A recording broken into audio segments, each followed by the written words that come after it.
Ya. Hola a todos, nosotros somos el grupo número 2 de la pasantía de parasitología. El día de hoy vamos a hablarles acerca de las 5 técnicas más importantes para el diagnóstico parasitológico.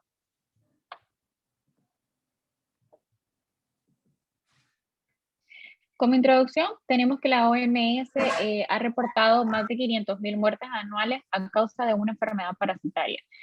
El diagnóstico parasitológico entonces ha venido a dar un paso importante para el tratamiento de estas parasitosis y también se han creado diferentes métodos diagnósticos que ayudan al clínico a poder tratar la enfermedad. Existen métodos tanto cualitativos como cuantitativos.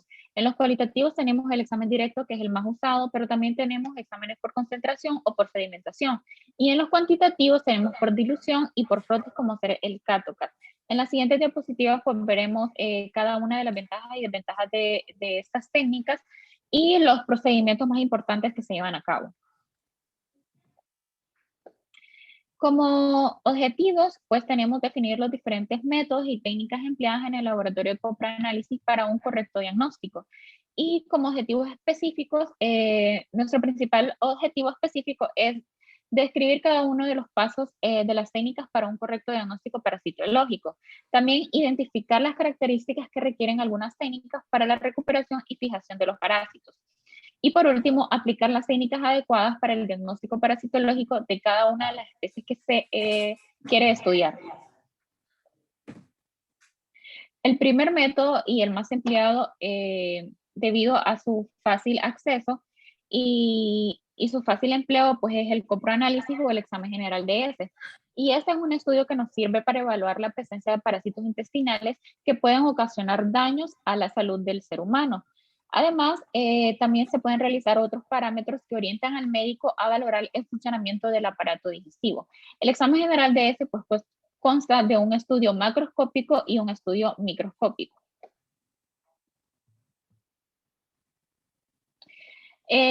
Para el inicio, pues se le explica al paciente cómo debe de realizar la recolección de la muestra. Como primer punto, pues debe de realizar el análisis antes de ingerir medicamentos. Esto no es de manera estricta, ya que si el paciente no lo sabía y recolectó la muestra, esto no es un criterio para rechazarlo. También tenemos que la muestra se debe recolectar en un frasco limpio y de boca ancha, preferiblemente estéril. En las condiciones de nuestro país, pues sabemos que no todas las personas tienen acceso a este tipo de frascos, pues entonces se puede permitir los clásicos frascos de Herbert, pero estos deben de estar perfectamente lavados y también pasarlos por agua caliente para que no interfieran en el análisis. También se le debe explicar al paciente y al clínico que se debe evitar la contaminación de las heces con agua o con orina. En la parte preanalítica, pues ya la parte que nos toca a nosotros, que es la parte clínica, debemos hacer la correcta identificación de las muestras. A esto me refiero pues que se debe identificar o rotular el frasco y que los datos que vayan en el frasco deben de coincidir con la boleta del paciente. Y como recordatorio, pues siempre se debe de rotular en el frasco y no en la tapa del frasco, porque pueden haber errores de confusión. También cada muestra debe ser manipulada con todas las normas de bioseguridad. Eso ya lo sabemos, pues es un constante recordatorio que no se debe de olvidar y sobre todo en el área de parasitología, dado que manipulamos este tipo de muestras y todas las muestras llegadas a un laboratorio, pues las consideramos potencialmente patógenas. Entonces el uso de guantes, mascarillas y demás insumos de bioseguridad son sumamente importantes. También si se sospecha de que la muestra es diarrea o es diarreica, entonces se debe de analizar antes de los 40 minutos que llegan al laboratorio. Siguiente. Bueno, como les explicaba antes, las condiciones de nuestro país son diferentes. Entonces, ¿qué hacer en el caso de que el paciente no pueda llegar a tiempo o antes de los 40 minutos al laboratorio? Entonces, se prefiere y se le explica al paciente que la muestra debe estar en refrigeración de 4 grados Celsius. También se puede preservar con formol comercial al 5%. Y también se le explica lo que anteriormente les mencionaba, que se trate toda cosa de evitar que se contamine con otro fluido, ya sea orina, agua, etcétera. Bien, en el examen macroscópico pues se evalúan los siguientes parámetros y existe también una escala de Bistro. En la escala de Bistro nos menciona los tipos de consistencias que muestran las heces. En la escala de Bistro, una muestra saludable pues es una muestra que tiene forma de salchicha, es lisa y tiene una consistencia firme. Entonces, en el examen macroscópico, pues vamos a evaluar el color, la consistencia, el aspecto, el pH, entre otros. Siguiente. Bueno, como les decía, a las muestras se les da un orden de acuerdo a la consistencia en la que están. Las primeras muestras a analizar son las muestras líquidas, dado de que podemos encontrar trofosoditos de algunos parásitos y debido al pH, estos pueden desaparecer, entonces no queremos perder este tipo de trofosoditos. Luego las heces blandas y por último las heces formadas y las heces duras. El examen directo pues se realiza de una manera sencilla y no se necesita mucho más que solución salina al 0.85% y Lugol. Se pone una gotita de solución salina y una gota de Lugol en un objeto, se toma una parte de la muestra y se trata de hacer una muestra homogénea, valga la redundancia, y luego se pone objetos y esto se observa en el microscopio. La solución salina la vamos a observar en 10 y 40X y el Lugol únicamente en 100X. Hola, doctora, compañeros. Yo voy a hablar sobre la técnica de Cato-Cats. Bueno, consiste en la difianización o aclaración de un frote grueso de ese con el uso de glicerina. Esto resulta en una capa transparente y que permite observar la forma parasitaria. Concentración y cuantificación de elementos para determinar la carga parasitaria. Esto significa que es un método de concentración y es un método cuantitativo. También podemos decir de que este método se introdujo en Japón porque se trataba de ver en encuestas o se quería evaluar o monitorear si los japoneses tenían esquistosomiasis, ¿verdad? Y la OMS lo recomienda como método de elección para monitoreo de nematodos transmitidos por el suelo. Tenemos que algunas de las ventajas de estos métodos es que se hace con heces que no se diluyen, consta de materiales baratos y accesibles, es de fácil transporte.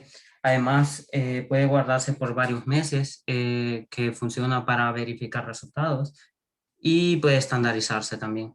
En las desventajas, solo se pueden utilizar heces frescas, no se pueden utilizar heces diarreicas, mucoides o líquidas.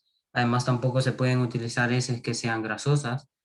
Y no se puede para la determinación de protozoos o larvas, ¿verdad? O también así como huevos de uncinarias o immunolepis, ya que estos se rompen muy fácilmente. Los materiales para este método en sí son consta de papel celofán, espátulas plásticas o de madera, un templete plástico con un orificio que llega a contener 41.7 gramos de heces, ¿verdad? Los cuadros de tela metálica, papel absorbente, pinzas, portaobjetos. En sí, esos son los materiales y para el procedimiento, pues, eh, el primer paso que haríamos sería organizar nuestro lugar de trabajo y poner sobre el papel periódico, ¿verdad? Después de eso, en el portaobjetos, poner el templete que contiene el agujerito y ponerlo aparte. Sacar de nuestra muestra de heces un poco de muestra y colocarla sobre el papel periódico donde estamos trabajando y de ahí poner el, eh, la tela metálica para sacar el sobrenadante que queda de las heces, por así decirlo, ¿verdad? Ese sobrenadante lo llevamos a nuestro portaobjetos con el templante, lo colocamos sobre el templante, sobre el agujerito, y hacemos un molde de ese, ¿verdad? Que consta de 41.7 gramos de ese. Después ese molde le ponemos papel celofán, que el papel celofán contiene glicerina, que la habíamos preparado con glicerina pura, agua destilada y verde de malaquita, todo combinado. Se lo ponemos el papel celofán encima, le damos vuelta al portaobjetos y presionamos hacia abajo con el pulgar para crear un frotis grueso de ese. Ese frotis grueso de heces va a ir aclarándose de 25 a 30 minutos para ver en el microscopio las estructuras parasitarias. Como ya dijimos que es un método cuantitativo, lo vamos a reportar cuantitativamente. Ascaris, tricuras o uncinarias, lo vamos a reportar en leve, moderada o severa. Ahí podemos ver la cantidad de huevos que podríamos visualizar y dependiendo del número se va a reportar la intensidad de la infección. Ahora vamos con la técnica de Graham, ¿verdad? La técnica de Graham consiste más que todo en recobrar huevos de enterobios vermiculares de la región perianal de los individuos infectados. Esto se debe a que las hembras viajan por el intestino grueso hacia el recto y llegan hasta la región perianal y ahí depositan los huevos de enterobio, ¿verdad? Entonces, para eso se utiliza esta técnica. Los materiales que ocupamos para esta técnica son pocos, ¿verdad? Básicamente lo que ocupamos son un palillo de madera, el portaobjetos y la cinta adhesiva. También esta técnica se puede llamar, en vez de Graham, la técnica de cinta adhesiva. Entonces, lo que vamos a hacer es que voy a hacer una pequeña demostración aquí para que sea más fácil de entender. Supongamos de que esto es la cinta adhesiva y este es el portaobjetos que tenemos, ¿verdad? Entonces vamos a colocar la cinta adhesiva sobre el portaobjetos. La cinta adhesiva, claro que es más larga, no es así de pequeña. Y vamos con el palillo de madera a tocar sobre el portaobjetos. Vamos a poner el palillo de madera en la cinta adhesiva. Entonces lo que vamos a hacer aquí es que vamos a ir soltando la cinta adhesiva del portaobjetos y la vamos a ir poniendo sobre el palito de madera. Cuando la cinta adhesiva está en el palito de madera, lo que vamos a proceder es a preparar al paciente, ¿va? Hay que decirle de que no se haya bañado, o sea, no hay que decirle que no se haya bañado, sino de que hay que ver si el paciente no se ha bañado, si no ha defecado antes y si hace eso es adecuado para recolectar la muestra. Entonces lo que hacemos ya con la cinta adhesiva en el palito es abrir los glúteos y tocar directamente la zona perianal firmemente, ¿verdad? Entonces vamos tocando y recolectamos los huevos. Después ponemos la cinta otra vez en el portaobjetos, ponemos otra vez el palillo, la cinta adhesiva se va a ir pegando, ¿no? Como esto. Y cuando la cinta adhesiva ya está pegada en el portaobjetos, ahí van a quedar los huevos. Después, lo que ocupamos para visualizar en el microscopio es que vamos a despegar la cinta adhesiva un poco hasta donde tenemos la muestra y vamos a agregar silol. El silol sirve para aclarar las estructuras parasitarias. Entonces agregamos el silol, volvemos a poner la cinta y lo visualizamos en el microscopio. Hola a todos, yo les voy a hablar sobre la técnica de fórmula acetato de etil o técnica de Ricci. Este es un método de concentración por sedimentación, el cual usa diferentes sustancias, en donde una puede fijar lo que son sustancias al sedimento, como por ejemplo lo hace la formalina, y otro puede separar lo que es el detritus de la muestra de este, que es lo que hace el acetato de etilo. Esta técnica se utiliza para recobrar lo que son quistes, lo que son quistes de protozoarios, larvas, huevos, también de lo que son helmintos. Normalmente se utiliza estas técnicas de concentración porque a veces cuando nosotros observamos al microscopio, la cantidad de estas estructuras presentes en la muestra de S es muy poca, entonces nosotros no logramos encontrarlas como tal. Y al concentrar mayor la cantidad, va a ser más fácil poder observarlas al microscopio. En la siguiente diapositiva observan lo que es el procedimiento, el cual consiste en diluir lo que es 2 gramos de S en 5 ml de solución salina. Cuando ya se tiene la suspensión, este se va a filtrar a través de una gasa en un tubo cónico. Luego esto se va a llevar a lo que es centrifugación durante 2 minutos a 2000 revoluciones por minuto. Cuando ya ha pasado el proceso de centrifugación, se va a eliminar lo que es el sobrenadante y nos vamos a quedar únicamente con el fondo en donde está el sedimento. Se necesitan por lo menos 1 ml de sedimento, al cual le vamos a agregar lo que es 10 ml de formalina al 10%. Vamos a homogeneizar la muestra. Luego le vamos a agregar de 2 a 3 ml de acetato de etilo. Y vamos a homogeneizar de nuevo girando vigorosamente lo que es el tubo cónico. Una vez que homogenizamos la muestra, hay dos opciones. Podemos centrifugar durante 10 minutos a 3000 revoluciones por minuto o podemos dejar reposar la muestra durante 30 minutos. Después de transcurrido este tiempo, vamos a observar en el tubo cónico varias capas. Vamos a quedarnos únicamente con la capa que está al fondo, que ese es el sedimento y es lo que nosotros necesitamos porque es donde están las estructuras. Lo demás lo vamos a eliminar. Del sedimento vamos a tomar con una pipeta lo que es una gota, lo vamos a resuspender, lo colocamos en portaobjeto, agregamos Lugol y observamos al microscopio. Esta técnica es muy utilizada porque tiene la ventaja, en primer lugar, los materiales son fácil de encontrarlos, los reactivos son bastante económicos, además que no van a deformar lo que son los quistes de protozoarios, que es lo que ocurre con otras técnicas de concentración. Y también que aparte de utilizar heces frescas, también podemos utilizar lo que son heces que han sido fijadas anteriormente con formalina, pero tienen la desventaja de que hay ciertas estructuras, como por ejemplo ciertos huevos infértiles de Ascaris que se van a la superficie y que podrían decantarse con el sobrenadante cuando hacemos este proceso. En la siguiente técnica, observamos una técnica de coloración que se conoce como Ciel-Nielsen modificado. Esta técnica en parasitología se utiliza principalmente para evidenciar lo que son quistes de apicomplexas intestinales, como ser Cristosporidium, Citoisospora o Ciclospora cayetanensis. ¿En qué se fundamenta? Este tipo de organismos jóvenes que son considerados alcohol ácido resistente tienen en su pared celular lo que son ácidos carbólicos, los cuales se pueden fusionar o unirse a la fucina fenicada. Una vez que estos se unen, entonces van a dar esa coloración roja, como observamos en la imagen, donde tenemos varios Cryptosporidium. Podemos observar ese rojo brillante que es producto de la fucina fenicada. ¿Cómo ocurre? Vamos a observar que durante el procedimiento se observa una etapa de fijación. En esta etapa, que puede ser con alcohol o metanol, lo que ocurre es que vamos a romper esa pared celular. Entonces se va a disolver lo que es esa capa de lípido y va a poder penetrar lo que es la fucina fenicada, la cual va a quedar atrapada dentro de estos organismos y una vez que se le agregue alcohol y ácido no van a poder descolorearse.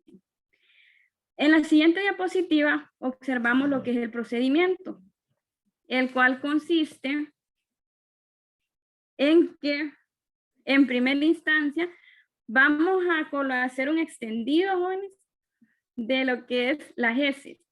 Una vez que realizamos lo que es el extendido de las heces, la siguiente diapositiva, por favor. Una vez que hacemos el extendido de las heces, las vamos a fijar en este caso con calor, como observan en la diapositiva. Luego agregamos lo que es fucina fenicada, la dejamos durante 5 minutos. Una vez que ya pasaron este tiempo, lavamos con agua del grifo.